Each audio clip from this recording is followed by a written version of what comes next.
Magandang araw everybody. Kita nyo naman, no? Meron akong dalawang folding pen dito. Dahil maano na yung panahon, maulan na, nagsitog pagtubo na yung mga damo. Napakalusog ng pagkakatubo ito. Ito nyo ba yan? Ganda ng tubo, no? Pero syempre, maglalagay ako ng folding pen para sa mga inahin. Kasi syempre matagal silang na-diet sa damo, no? Di ba? Matagal na panahon silang hindi nakakatikim ng makapal na damo. Pero syempre, di ba? Usually, kung tutusin, dapat ganito gagawin mo. Hey, excuse me. Di ba ganyan ang gagawin mo? Ilalagay mo yung inahin dyan, di ba? Pero pag ginawa mo yan, matatapakan ng inahin yan. Iipot siya dyan. So hindi mo mapapakinabangan lahat ng damo kasi may mga maiiputan.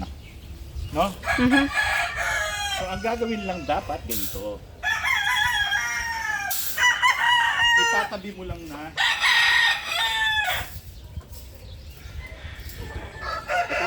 ganito. Para lalabas niya lang yung ulo niya. Kakain lang siya damo hanggang sa maubos. I-adjust mo na lang ngayon to. Di ba? At the same time, maglalagay din tayo sa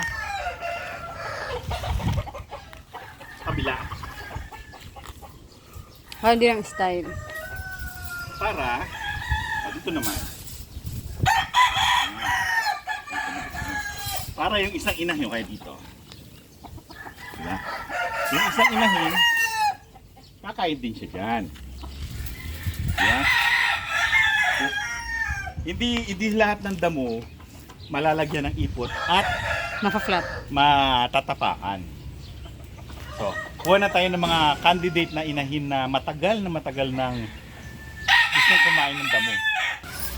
Binigyan ko siya ng ipil-ipil. Saglit lang niya inaubos. Isang sanga. So, therefore, ibig sabihin, gusto niya nang kumain ng mga mga dahon. Pero mapula yung mukha niya kahit so kukunin ko na siya. Buttercup, tara. Huwag ka nang Patumpik-tumpik pa. oh, ito si Buttercup oh. May dumi yung kanyang tuka. So, pupunta tayo ngayon doon para dalhin si Buttercup. Tapos dadalhin din natin tong BFF.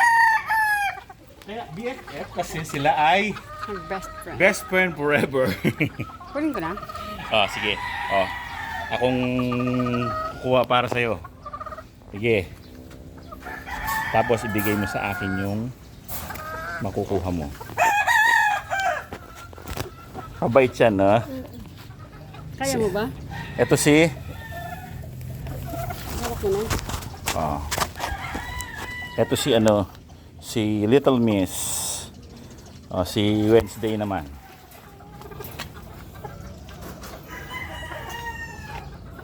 Oh, pakita mo si Wednesday.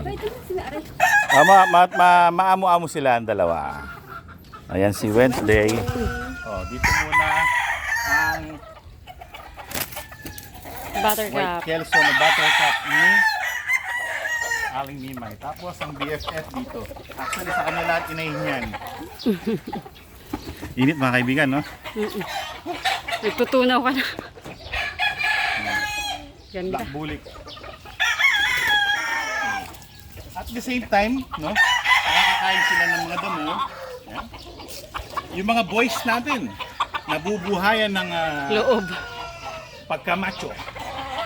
Magiging aligagayan sila dahil sa iyo. Yung mga chicks. Ayan.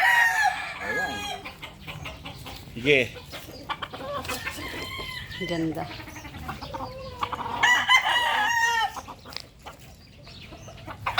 Yan ang BFF yung dalawa na yan.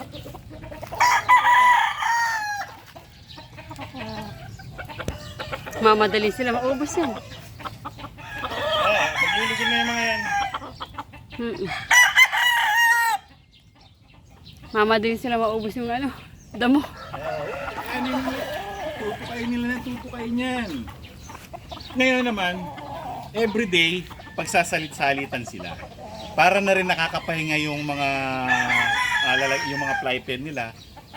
Hindi nabubugbog ng kakaipot yung pen nila na maghapon. So magsasalit-salitan ngayon sila, bukas iba naman yung nandyan. Pero mamayang gabi, ibabalik ko na sila doon. Pag umagang ano lang yan, pwesto. Para nare-refresh ang isip nila sa surrounding. Kasi ang manok siyempre pag nakalagay lang sa isang lugar, katulad ng mga yan, siyempre maboboard ka, di ba? Maboboard yung kahit ikaw man lagay mo yung sarili mo sa isang lugar. Isang linggo ka ron, maboboard ka. Ganyan din naman yung mga manok. So well, meron na akong sinetap dun sa harap na mga galvanized folding pen din. Ilalagay pa natin yung iba nating mga inahin doon na nakatabi rin sa damo. Dito naman tayo, pero this time, 3 sila. Kasama na rin yung tag, saka yung 2 kulit. Matagal na hindi nakakatikim ng damo itong mga to. Puro mga malunggay na lang at ipil-ipil ang binibigay sa mga to. Excuse me? Okay. Napakabait niya itong stag na to. Kapogi! Marungis nga lang pero pogi ah. Oo, pero yun nga lang yung mga daliri niya nung bata kasi. Ang ganda ng katawan. Buong buo. O yung Ang dalawang gwapo niya, babae. no? Yung dalawang inahi. Ay, yung Ay, dalawang sorry. Nakalimutan na. Isara mo. Unahin lang natin tong stag natin. Isang pure Mount Banahaw Butcher. Napakaganda po mga kaibigan. Medium station. Straight comb, syempre, usual. Kulay Butcher. Yan ang kulay ng Butcher. May white. May white yung kanyang mga buntot. buntot. So, pagkakataon na yan, kumain ng damo. Dito natin sila lang. 3 sila dyan, 3. Ang pogi niya.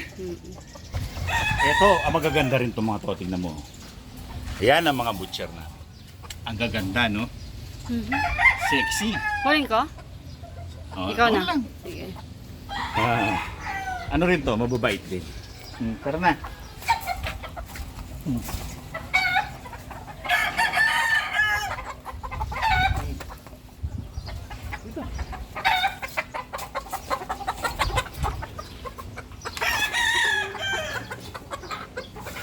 Hawak mo na?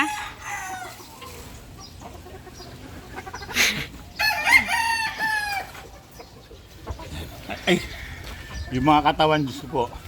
Maganda. Ganda na katawan. Hindi naman sa, Bias. bias. Oh, ganda talaga ng katawan. Lalo pat kakain sila ng damo.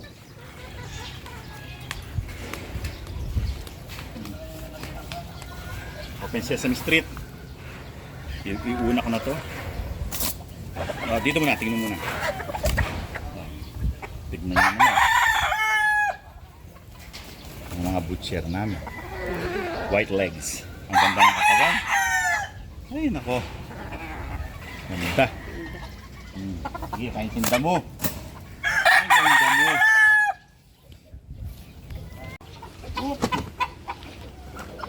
Itong ating isang inahin, ito maglulugo na to. Lagas-lagas na yung balahibo niya. Pangit na. Dry. Maglulugo na yan. Lalo na't nababasa na siya. So, siya ay dito sa kabila. Sigurado sabik na sabik to sa damo. Sige, dito na. Ang ganda mo. Manunusing. Kasi walang ganong damo. Yun. Yun o. Papanatan niya yan. So meron pa ako isang maliit. So lagyan natin yung isa pa. So isa pang dry na to. Dry na talaga. Magpapalit na yan ng balahibo. Maganda pa rin yan, no? Mula bata to, maganda to. Pag gumanda to, pag gumanda, pag malugo na yan, mas maganda pa yan pag Ang bagong dumi ng tubo. tuka. Ne? Yan ay mga walang sakit. Pamimigay ko lang.